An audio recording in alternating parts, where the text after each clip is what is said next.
ZEE5 ಇರುವಾಗ ನೀವು ನಿಮ್ಮ ನೆಚ್ಚಿನ ಶೋಗಳನ್ನ ಎಂದಿಗೂ ಮಿಸ್ ಮಾಡಿಕೊಳ್ಳುವುದಿಲ್ಲ. ಅದು ಸಂಪೂರ್ಣ ಉಚಿತವಾಗಿ.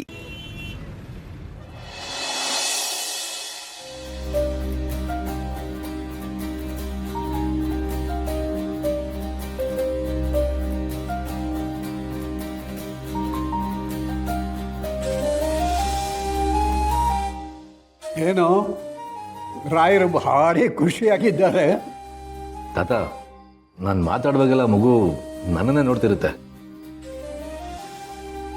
ಅಲ್ಲ, ನಾನು ಮಾತಾಡಿದ ಮಗುಗೇನಾರು ಅರ್ಥ ಆಗುತ್ತಾ ತಾತ? ಹೌದೌದು, ಅರ್ಥ ಆಗಿರುತ್ತೆ. ಈಗಿನ ಆಫೀಸ್ ಪ್ರಾಜೆಕ್ಟ್ ಬಗ್ಗೆ, MBA ಸಿಲೆಬಸ್ ಬಗ್ಗೆ ಎಲ್ಲ ಹೇಳ್ಕೊಟ್ಬಿಡು. ಮುಂದಿನ ವಾರ ಕಾಲೇಜಿಗೆ ಸೇರಿಸಿದ್ರಾಯ್ತು. ನಾನು ಹಾಗೆಲ್ಲ ಹೇಳಿದ್ದು. ಮಗು ಹೊಟ್ಟೆಲಿರ್ಬೇಕಾದ್ರೆ ತಾಯಿಯೋಡ ಮಾತುಗಳು ಅರ್ಥ ಆಗುತ್ತೆ ಅಂತ ಕೇಳಿದ್ದೀನಿ. ಶ್ರೀಕೃಷ್ಣ ಹೇಳಿದ್ದನ್ನ ಅಭಿಮನ್ಯು ಕೇಳಿಸ್ಕೊಂಡು ಅರ್ಥ ಮಾಡ್ಕೊಂಡಿದ್ದಾನೆ ಅಂತಲೂ ಕೇಳಿದ್ದೀನಿ. ಅಂಥದ್ರಲ್ಲಿ ನಾನಾಡೋ ಮಾತುಗಳು ಮಗು ಅರ್ಥ ಆಗದೆ ಇರುತ್ತಾ? ನನ್ನ ಮಾತು ಕೇಳಿ ನಗುತ್ತೆ, ನನ್ನನ್ನೇ ದುರ್ಗುಡ್ಕೊಂಡು ನೋಡುತ್ತೆ. ಅದಕ್ಕೆ ಕೇಳಿದೆ. ಅಣ್ಣ, ನೀನೀಗ ಮನೆಗೆ ಹೋಗ್ತಿರೋದು ಕೆಲ್ಸಕ್ಕೆ ಅಂತನೋ ಅಥವಾ ಮಗು ನೋಡ್ಕೊಳಕ್ಕೆ ಅಂತನೋ? ಏನ್ ಬೇಕಾದ್ರೂ ಅನ್ಕೋ. ಒಟ್ನಲ್ಲಿ ಮುಂಚೆ ಅಮ್ಮನ್ನ ನೋಡ್ಬೇಕು ಅಂತ ಮನೆಗೆ ಹೋಗ್ತಾ ಇದ್ದೆ. ಆದ್ರೀಗ ಅಮ್ಮನ್ನ, ಆ ಮನೆಯವ್ರನ್ನ, ಜೊತೆಗೆ ಆ ಮಗುನ ನೋಡ್ಬೇಕು ಅಂತ ಯಾವಾಗ್ಲೂ ಅನಿಸ್ತಾ ಇರುತ್ತೆ. ಅದಕ್ಕೆ ಹೋಗ್ತೇನೆ. ಅಲ್ವೋ ದಂಡ್ಪಿಂಡ, ನೀ ಹೀಗೆ ಬಿಟ್ಕೊಂಡು ಆ ಮಗು ನೋಡ್ತಾ ಇದ್ರೆ ಪಾಪ ಅದಕ್ಕೆ ದೃಷ್ಟಿ ಆಗಲ್ವೇನೋ? ನನಗೂ ಹಾಗೆ ಅನ್ಸ್ತು ತಾತ. ಅದಕ್ಕೆ ದೃಷ್ಟಿಪಟ್ಟು ಇಡೋಣ ಅಂತ ಹೋದೆ. ದೃಷ್ಟಿಪಟ್ಟು ಇಡೋ ಅಷ್ಟರಲ್ಲಿ ಅಭಿಗೂ ನನಗೂ ದೊಡ್ಡ ಜಗಳನೇ ಆಗೋಯ್ತು. ಅಲ್ಲ ತಾತ, ದೃಷ್ಟಿಪಟ್ಟನ ಯಾವಾಗಲೂ ದೊಡ್ಡದಾಗಿ ಇಡ್ಬೇಕು ತಾನೆ. ಅವ್ನು ನೋಡಿದ್ರೆ ಪುಡ್ದಾಗಿ ಇಡು ಅಂತಾನೆ. ದೊಡ್ಡದೋ ಚಿಕ್ಕದೋ, ಒಟ್ಟಿನಲ್ಲಿ ನಿಮ್ ಯಾರ ದೃಷ್ಟಿನೂ ತಾಗದೇ ಇರೋ ಹಾಗೆ ಮಗುಗೆ ಒಂದು ಪುಟ್ಟ ದೃಷ್ಟಿ ಬಟ್ಟಿದ್ರೆ ಸಾಕು. ಅಣ್ಣ, ನೀನೇ ಲಕ್ಕಿ. ಕೆಲ್ಸದ ನೆಪ ಮಾಡ್ಕೊಂಡು ಅಮ್ಮನ್ ನೋಡ್ಕೊಂಡು ಮಾತಾಡ್ಸ್ಕೊಂಡು ಹಾಗೆ ಮಗುನೂ ಆಟ ಆಡ್ಸ್ಕೊಂಡು ಬರ್ತೀಯ. ನಮಗ ಅದೃಷ್ಟ ಇಲ್ಲ ಬಿಡು. ಯಾಕಿಲ್ಲ? ಆ ಮನೆಗೆ ಬರೋಕ್ಕೆ ನೆಪ ಕಾರಣಗಳು ಬೇಕಾ? ನಾಳೆ ನನ್ನ ಜೊತೆ ನೀವು ಬನ್ನಿ.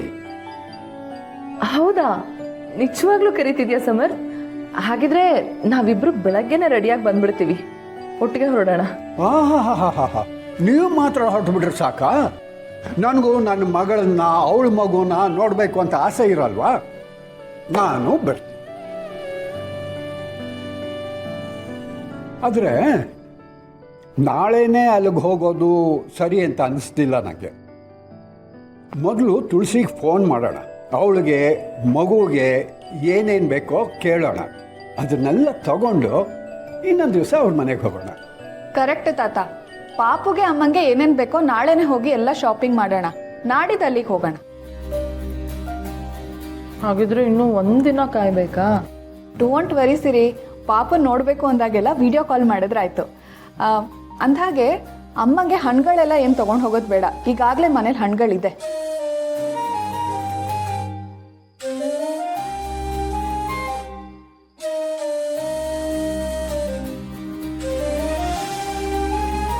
ಸಿರಿ, ನಾವು ಮನೆಯಿಂದ ಹೋಗ್ಬೇಕಾದ್ರೆ ಈ ತಟ್ಟೆ ತುಂಬ ಹಣ್ಣುಗಳಿತ್ತಲ್ವಾ?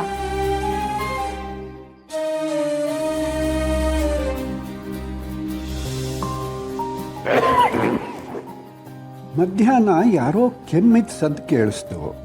ಈಗ ಸಂಧ್ಯಾ ಹೇಳೋ ಹಾಗೆ ಟೇಬಲ್ ಮೇಲೆ ಹಣ್ಣುಗಳು ಕಾಣಿಸ್ತಿಲ್ಲ. ಟೇಬಲ್ ಮೇಲೆ ಇದ್ದಿದ್ದನ್ನು ಹೇಗೆ ಮಾಯಾಗಕ್ಕೆ ಸಾಧ್ಯ? ನೀವ್ಯಾರಾದ್ರೂ ತಿಂದಿರ್ತೀರ, ಅದನ್ನ ಮರ್ತಿರ್ತೀರಾ? ಬಂದ್ಬಿಡು, ನೀನೊಬ್ಬ ಕಮ್ಮಿ ಇದ್ದೆ ನೋಡು. ತಿಂದ್ಮೇಲೆ ತಲೆ ಮರಿಬೋದು, ಆದ್ರೆ ಹೊಟ್ಟೆ ಹೇಗ್ ಮರಿಯತ್ತೆ? ತಿಂದ್ಮೇಲೆ ಹೊಟ್ಟೆ ತುಂಬುತ್ತೆ ತಾನೆ. ಅಡ್ಗೆ ಮನೇಲಿ ಊಟ ಕಾಣಿಸಲ್ಲ, ಇಲ್ಲಿಟ್ಟಿರೋ ಹಣ್ಣು ಕಾಣಿಸಲ್ಲ. ಕೇಳಿದ್ರೆ ನಾನೇ ತಿಂದಿದ್ದೀನಿ ಅಂತೀರಾ? ಆಯ್ತು ಬಿಡಿ, ಇನ್ಮೇಲೆ ಈ ಮನೇಲಿ ಏನಿದ್ರು ಏನ್ ಇಲ್ದೇ ಇದ್ರು ನಾನಂತೂ ಸುಮ್ಮನೆ ಇದ್ಬಿಡ್ತೀನಿ.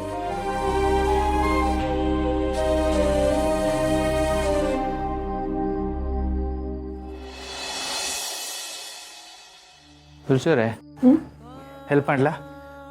ಮಾಧವ್ ಅವರೇ, ಈ ಚಿಕ್ಕ ಕೆಲಸನಾದ್ರೂ ನಂಗೆ ಮಾಡ್ಕೊಳಕ್ ಬಿಡಿ. ಈ ಮನೇಲಂತೂ ನನ್ಗೆ ಯಾವ ಕೆಲಸ ಮಾಡೋಕ್ಕೂ ಬಿಡಲ್ಲ. ನಾನೇ ಒಳ್ಳೆ ಮಗು ಆಗ್ಬಿಟ್ಟಿದ್ದೀನಿ. ನೀವೇ ಕಟ್ಕೊಳ್ಳಿ, ಹುಷಾರು. ಆಯ್ತು, ನಂಗೆ ಗೊತ್ತಿದೆ ಅಲ್ವಾ.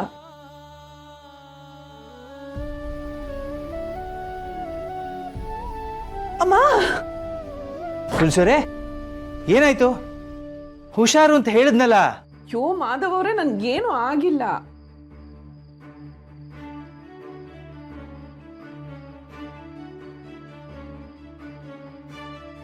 ನೀವು ಯಾಕೆ ಇಷ್ಟು ಚಿಕ್ಕ ವಿಷಯಕ್ಕೆಲ್ಲ ಗಾಬರಿ ಆಗ್ತೀರಾ?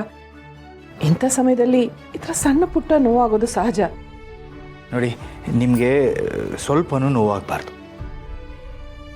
ನಮ್ಗೊಂದು ಸ್ವಲ್ಪ ನೋವಾದರೂ ನಿಮ್ಗೆ ತಡ್ಕೊಳಕ್ಕಾಗಲ್ಲ ಅಲ್ಲ? ಅಮ್ಮ ಅಮ್ಮ, ಏ ಯಾಕೆ ಹಾಗೆ ಓಡ್ಬರ್ತಾ ಇದ್ದೀರಾ? ನಿಧಾನಕ್ಕೆ ಬನ್ನಿ, ಏನಾಯ್ತು? ಇಲ್ಲಮ್ಮ, ನಿಮ್ಮನ್ನೇ ನೋಡಬೇಕು ಅಂತ ಬರ್ತಿದ್ವಿ. ನೀವ್ಯಾಕೋ ಕೂತ್ಕೊಂಡ್ರಲ್ಲ, ಅದಕ್ಕೆ ಗಾಬರಿ ಆಯ್ತು. ಏನಾಯ್ತು? ಅಲ್ಲ ಅಭಿ, ನಾನು ಈ ಮನೆಯಲ್ಲಿ ತುಟಿಕ್ ಪಿಟಿಕ್ ಅಂದ್ರೂ ನೀವು ಈ ರೀತಿ ಗಾಬರಿ ಆದ್ರೆ ನಾನು ಏನು ಮಾಡಬೇಕು ಹೇಳು? ಅದು ಸರಿ, ಈಗ ನೀವಿಬ್ರು ಯಾಕೆ ಬಂದ್ರಿ ಅದನ್ನು ಮೊದಲು ಹೇಳಿ. ಅಮ್ಮ, ದೀಪಿಕಾ ನಿಮ್ಗೇನೋ ಕೊಡ್ಬೇಕಂತೆ, ಅದನ್ನ ಹೇಗೆ ಕೊಡೋದು ಅಂತ ಮುಜುಗರದಲ್ಲಿ ನನ್ನ ಕರ್ಕೊಂಡು ಬಂದ್ಲು. ಅದಕ್ಕೆ ಮುಜುಗರ ಯಾಕೆ? ದೀಪಿಕಾನು ನನ್ನ ಮಗಳಿದ್ದ ಹಾಗೆ. ಅವಳು ಇಲ್ಲಿಗೆ ಯಾವಾಗ ಬೇಕಾದರೂ ಬರ್ಬೋದು, ನನ್ನ ಹತ್ರ ಏನು ಬೇಕಾದರೂ ಮಾತಾಡ್ಬೋದು, ಏನು ಬೇಕಾದರೂ ಕೊಡ್ಬೋದು. ಅಷ್ಟಕ್ಕೂ ನೀನೇನು ಕೊಡೋಕೆ ಬಂದಿರೋದು? ಕೊಡು. ಇದು ಡೆಲಿವರಿ ಆದಮೇಲೆ ಹೊಟ್ಟೆ ಲೂಸ್ ಆಗಬಾರ್ದು ಅಂತ ಕಟ್ಕೊಳ್ಳೋ ಬೆಲ್ಟು. ಇದನ್ನು ಕಟ್ಟಿದ್ರೆ ಹೊಟ್ಟೆ ಬರಲ್ಲ. ನಾನು ಗೂಗಲಲ್ಲೆಲ್ಲ ಸರ್ಚ್ ಮಾಡಿ ರಿವ್ಯೂ ನೋಡಿನೇ ತೊಗೊಂಡಿರೋದು. ಇದನ್ನು ಕೊಡೋಕ್ಕೆ ಇಷ್ಟೊಂದು ಮುಜುಗ್ರಾನ? ಇದು ನೀವು ದಿನ ಬಟ್ಟೆ ಕಟ್ಕೊತಿದ್ರಿ ಅಲ್ವಾ, ಅದು ತುಂಬ ಕಷ್ಟ ಅಂತ ಗೊತ್ತಾಯಿತು.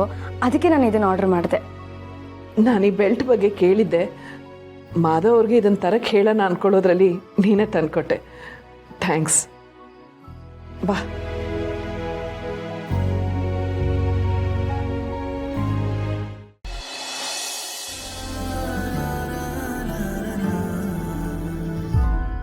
ನೀವು ಇದನ್ನು ಹಾಕೊತಿರೋ ಇಲ್ವೋ ಅಂದ್ಕೊಂಡಿದ್ದೆ.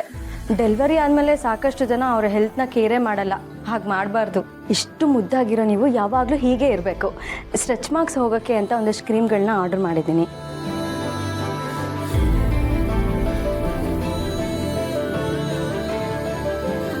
ಇನ್ನು ಮುಂದೆ ನಿಮ್ಮ ಆರೋಗ್ಯ ಜವಾಬ್ದಾರಿ ನಂದು. ಮಾವ, ನೀವು ಕೆಫೆ ನೋಡ್ಕೊಳ್ಳಿ, ಅಮ್ಮನ್ನ ನಾನು ನೋಡ್ಕೊಳ್ತೀನಿ.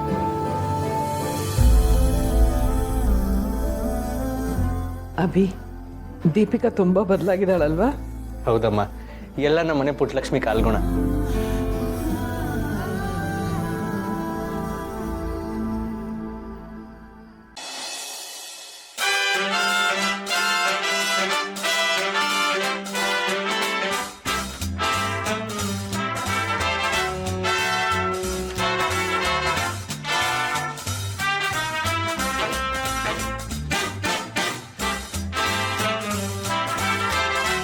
ಅಯ್ಯೋ ದೇವ್ರೆ, ಈ ದತ್ತ ಮಹಾರಾಜು ಕಲ್ಲು ವಿಗ್ರಹ ಎರಡೂ ಒಂದೇ.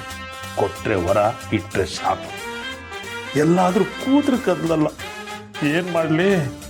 ಹಸು ತಡೆಯಕ್ಕಾಗ್ತಿಲ್ವಲ್ಲಪ್ಪ. ಮನೇಲಿರೋರು ಎಲ್ಲರೂ ಎಲ್ಲೋ ಹೊರಗೆ ಹೋಗಿದ್ದಾರೆ. ಈ ದತ್ತ ಮಾತ್ರ ಇಲ್ಲೇ ಇದ್ದಾರಲ್ಲ, ಎಲ್ಲಾದ್ರೂ ಹೋಗ್ಬಾರ್ದಾ? ZEE5 ಆಪ್ ಡೌನ್ಲೋಡ್ ಮಾಡಿ ಎಲ್ಲಾ ಸಂಚಿಕೆಗಳನ್ನು ಸಂಪೂರ್ಣ ಉಚಿತವಾಗಿ ನೋಡಿ.